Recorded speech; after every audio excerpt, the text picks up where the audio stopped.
Hello friends, welcome back to Aunt Debbie's Boutique. Today we are going to make a quilt from the Missouri Star Quilt Company that's called Bud Bouquet. I thought this was a really pretty pattern, and it was one that I thought even a beginner could make. And I pick out my patterns by picking out ones that I think I can break down into bite-sized pieces and explain to a beginner or an advanced beginner so that they can make something besides just sewing a bunch of squares together in straight rows. So for this pattern, it calls for charm packs or 5-inch squares. Some companies call them something different. And it calls for 2 packages of these 5-inch squares. And then 3/4 of a yard for this backing. Let me see here. Is that right? No, that's... No, 3/4 of a yard is this background fabric. It calls for 2 yards for these setting triangles. Now, I haven't decided for sure what fabric I'm going to use for those yet. I'm going to make the center, see what it looks like, and I'll know what color I want to use on these setting triangles then. So we'll get it put together without that first. Okay. It calls for 2 packages, and I chose these. It's by Jordan Fabrics. They're actually Hoffman Boutiques, but it's Matt's hand cuts. And if you're not familiar with Jordan Fabrics, Matt, one of the owners, Donald Jordan's husband, makes up his own pre-cut packs. And so he put together this one, and it's 5-inch squares. What I did not notice when I ordered it is it's only 40 pieces, and I think most of them are 42. I could be wrong about that. But I need a total of like 82 pieces, maybe 81 or 82, I can't remember. So I wasn't going to have enough with just 2 packs anyway. I was going to have to supplement. But you need to divide them into dark fabrics and light fabrics. And let's see, the dark stack must contain 45 squares, and the light stack must contain 36 squares. So I had more darks than I needed and not enough lights. So I am going to supplement with this leftover fabric. I used some of this in my last quilt that we did, which was the coffee quilt. And these are, it's called Linen Closet 3 Fat Quarter Set. I think it came from Fat Quarter Store. Is that what it's called? Fat Quarter Shop? Yes. And so I thought it would go just fine, all those. So I'm going to supplement my lights. And I actually had some darks that I didn't include. Although I might put some of them in there and take out a few of these really, really dark black ones. So that I have, like, that's almost totally black. I think I'd rather have a little variety, so yeah, I'll figure that out. But I'll come up with the right, I have plenty of darks is what I'm getting at between the 2 packages. So this quilt, and you can pretty much tell by looking at it, is just all half square triangles. I mean, the whole thing, except for, you know, a couple of blocks here that are just squares on every one. It's half square triangles. So if you can sew half square triangles, you can make this block, this quilt very easily, and we all need practice on our half square triangles. I know that I always get mine a little, not always, I tend to get mine a little bit too small, so I am working on using a scant 1/4 inch seam instead of always a 1/4 inch, so that my blocks turn out the right size. And we always want to trim them to the right size after we put them together, to square them up best we can. That's what takes the most time. We can sew them and nothing flat, but trimming them up takes the most time, but that is the most important part to getting your quilt to come out right. Okay, let's get these quilt blocks cut out and get started. Okay, they're all cut out.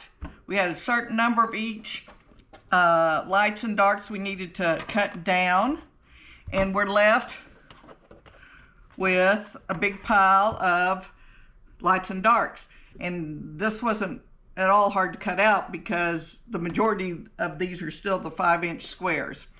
Okay, to make our half square triangles, usually you draw a line on the back of your light fabric with a pencil or something from corner to corner, but I just happen to have this sew line pencil that you can put dark lead in it, but I had white lead in it, and I thought it would show up really good on the dark. So I'm marking the dark this time instead of the light. It doesn't matter, just as long as you mark one or the other.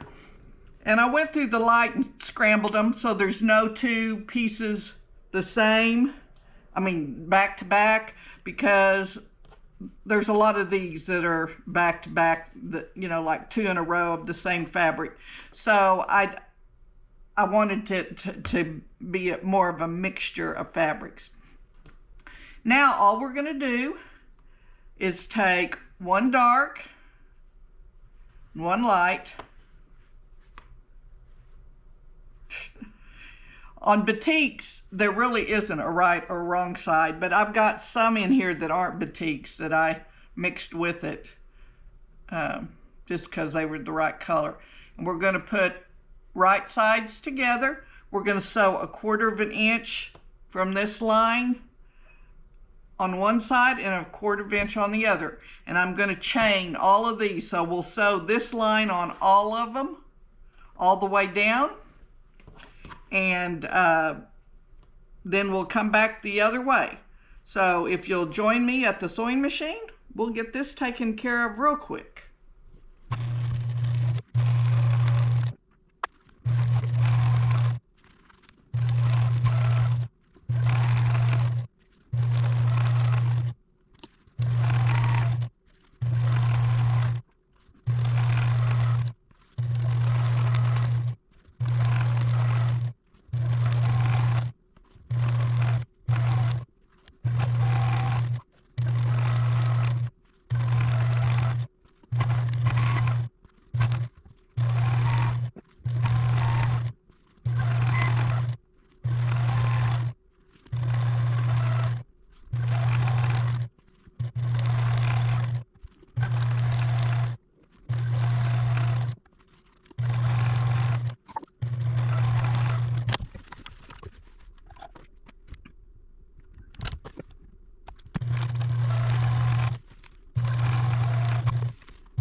For those of you who are interested in the amount of time it takes to do this, it took me 13 minutes to sew all of these together down both sides. Now, I sped it up considerably for your viewing pleasure, so it didn't drag on, but, and I don't sew any faster than you do. So just know that it only took 13 minutes to sew them all. Now I'm going to cut the threads between them. Then I'll cut them in half and we'll iron them and trim them.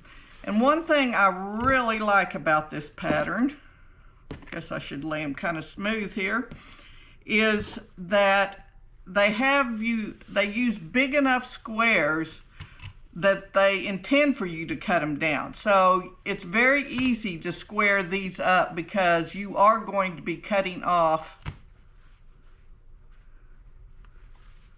some of the fabric. They know that from the beginning, and I like patterns that incorporate that into it. I know some people like them to be exact so they don't have to trim them, but they must be much straighter seamstresses or sewists, whatever, than I am, because I like to be able to square mine up after I have sewn them. So let's get these cut apart, and then I will, I'm going to use my blade to just cut down the middle on that line, and then we'll iron them all open. And I am going to iron to the dark side, so I will want the dark side on top as I'm ironing. That will speed it up, and it will automatically flip it, the seam, to the dark side. Okay.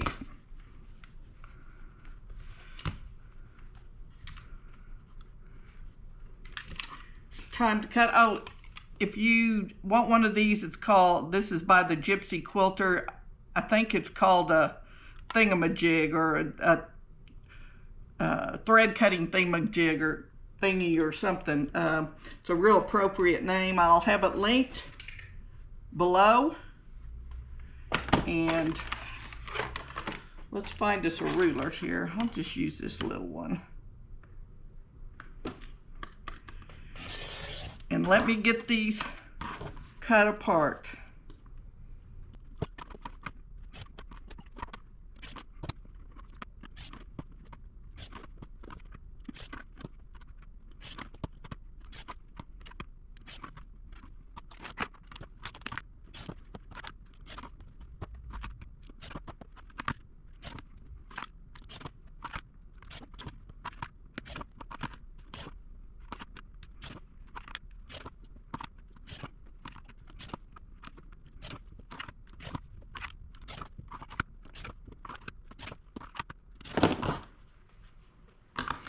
Now you will probably notice that halfway through I switched to this ruler.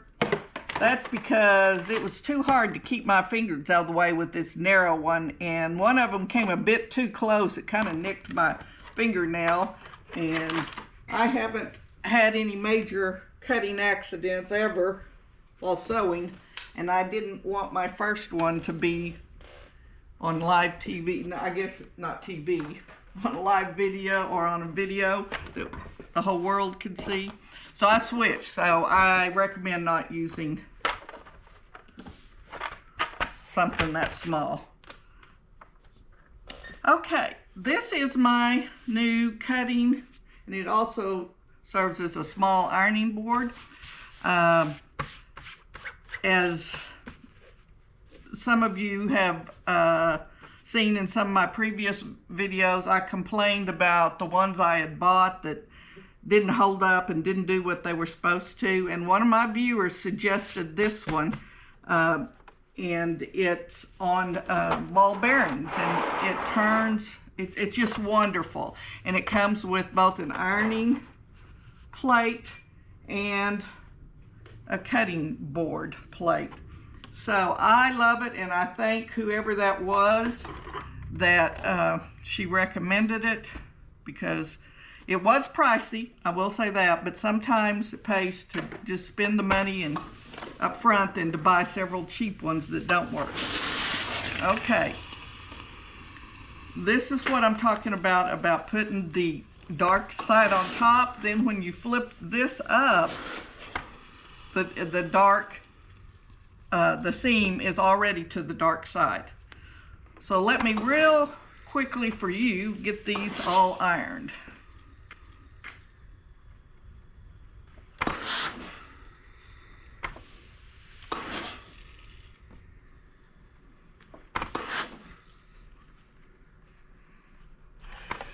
Now we're ready to trim all of our blocks, and I'm going to use my block lock. I just happen to have the right size for these, and this little frosted window here goes over the side that your seam is at. And I love this thing because it helps me line my center right up on my stitching line, and therefore my block, once it's trimmed, will be perfectly square. Now they're a little bit pricey. and so is this Martelli cutting board.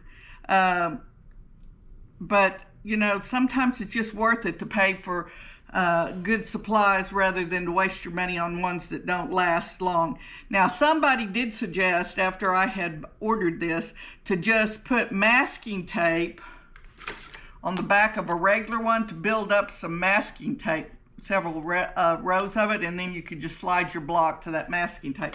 And that makes perfectly good sense too. So if you want to save some money, that's a good idea. But I had already ordered this one, and I'm kind of glad I did. I really do like it. Now, if I didn't mention, this cutting board is, I'm moving my ruler there. That's not a good thing. Is by Martelli.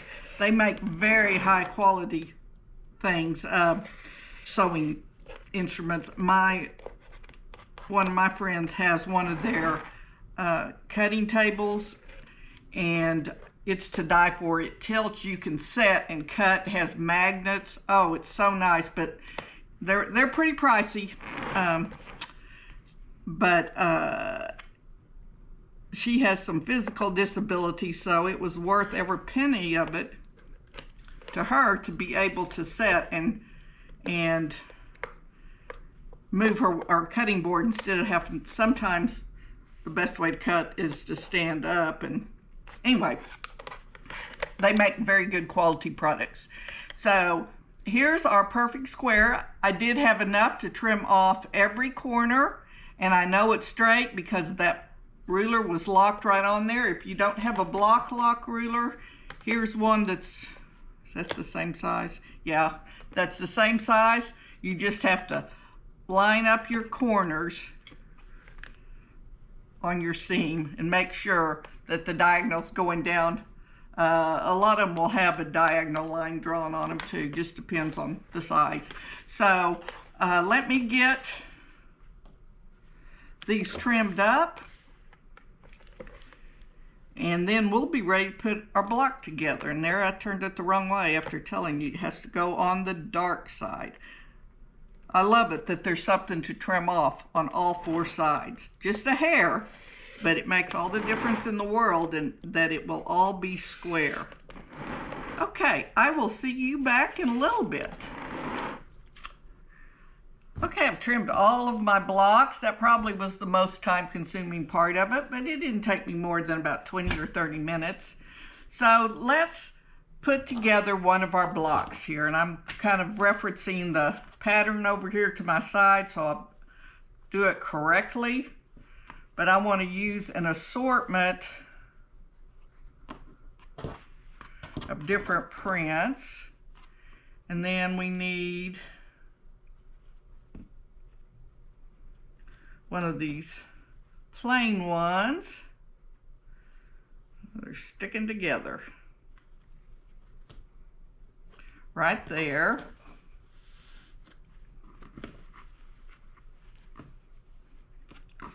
I want to pull out a few different blocks here.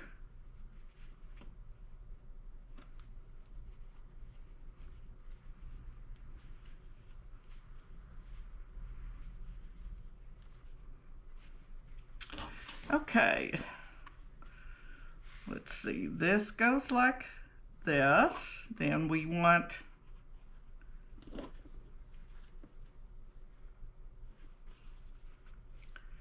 one of these plain blocks right there.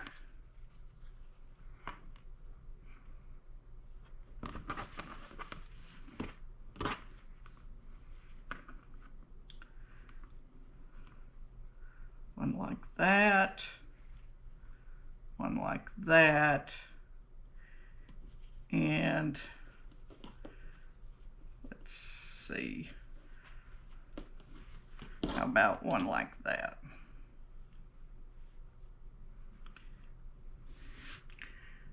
I don't like that block with that right there because it makes it look funny to me. I may have to redo those blocks. so that you can distinctly see where the light is. Okay, that is our flower bud. Now we're going to put together just like we put together any 9-patch block.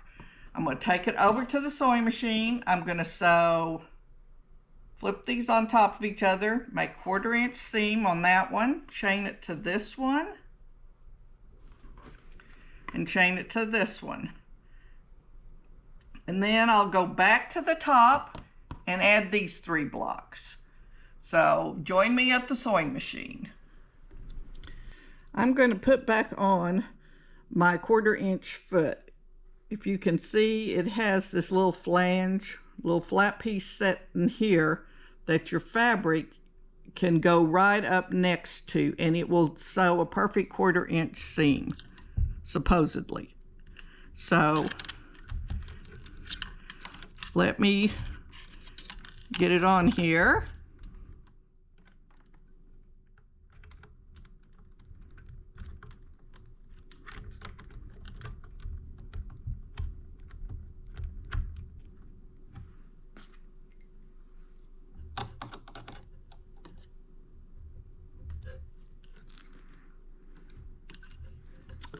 And let's sew our perfect 1/4 inch seams.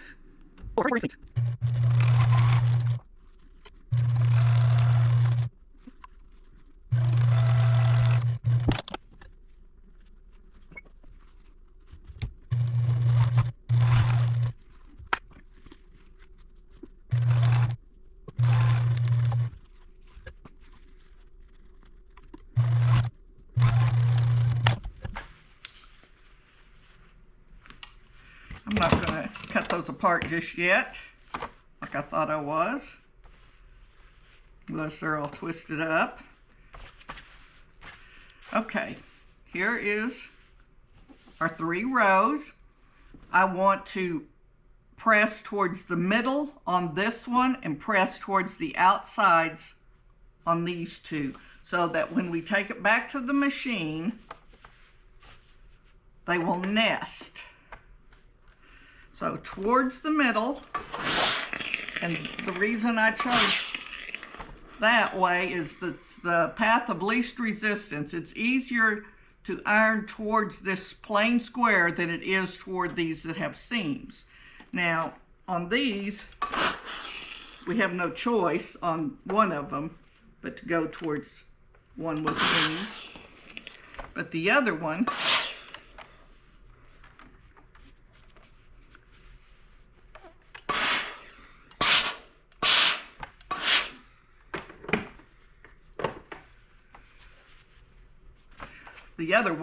is towards a plain square too.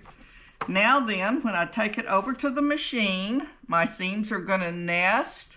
You can feel them with your finger, kind of slide together. You can pin them if you want to. Sometimes I do, sometimes I don't. And a lot of times I will check them right before I'll sew over them to make sure they're nested. Okay, I'll sew that row, then I'll do the same thing on this row, and our first block will be done.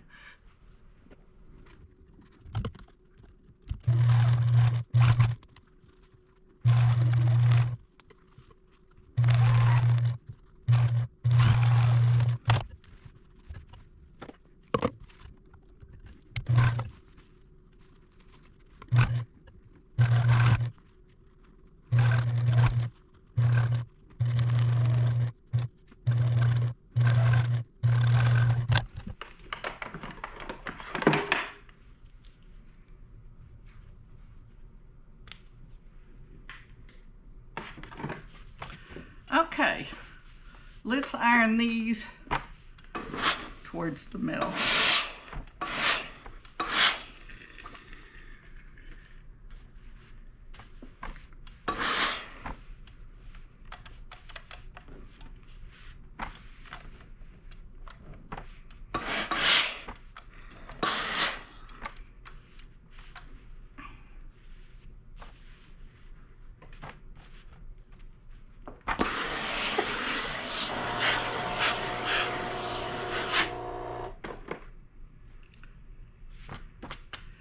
And there is our first bud for our bud bouquet block. So let me make the others. There's only 9 of them. This is a really fast quilt. So let me make the rest of them, and I need to decide on the sashing and go ahead and decide on the setting triangles out here, because we use the same fabric for the cornerstones. So I will decide on those, get that all cut out, and I'll be back when we're ready to put our quilt together. All right, I have my blocks all put together. They went together so smoothly. I don't know if I'm getting better at cutting or if my block lock and my cutting turntable helped me, but everything just went together so smoothly. It probably only took me 5 minutes, maybe 10, to put each block together. But what took me the longest was finding the fabric I wanted to use out here on the setting triangles. And I found this fabric at a cute little quilt shop in Denison, Texas called Quilt Asylum. Denison's a fun place to visit. Their main street has lots of cute shops, and Quilt Asylum is on the main street there. I don't know if it's called Main Street, but it's the main drag through town. And right next door to it's the cutest little balloon shop that made the centerpieces for my mom's 90th birthday party. And oh, they do adorable stuff. So if you're ever in the area, go down the main street there and stop in at Quilt Asylum. The people there are really, really nice, and they helped me find this fabric. Okay, I've got it all laid out like the pattern instructed, and we're doing our blocks on point. We did another one on point, the chandelier quilt, and as you will recall, we will be, I need a pointer. Okay, I hope this ruler shows up good enough. We will be sewing our blocks together in rows like this, and then a row like this, and we'll sew it to that row. Then this row, we'll sew it to that row. So I'm going to make my inner square here that's also on point first, and put the border around it. Then I'll add the setting triangles on the outside edges. Okay, let's get started sewing it together, and I'll let you watch me as it comes together.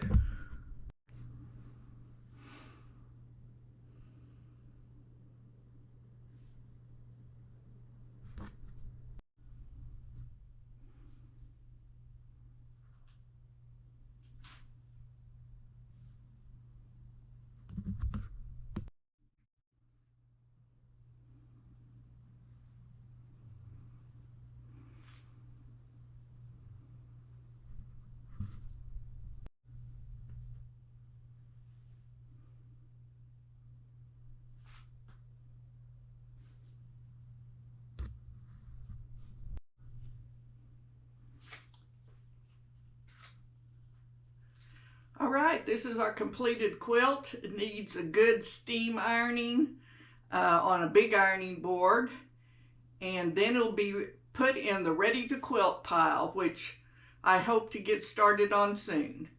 When I get it completely quilted, I'll post pictures of it. All right, thank you for joining me. I hope you've enjoyed this tutorial. I really do recommend this pattern. Once again, it's the Bud Bouquet by Missouri Star Quilt. I think it's really good for a beginner that's on maybe their 3rd or 4th quilt.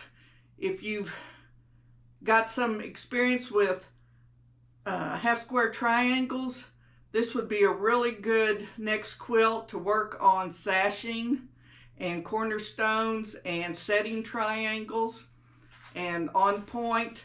It's a very simple and not too many pieces quilt to practice on those kinds of skills. I love the way this turned out. I love the neutral colors in it. I've never made a neutral quilt like this before, but I'm real pleased with it. And it just might end up in my guest bedroom.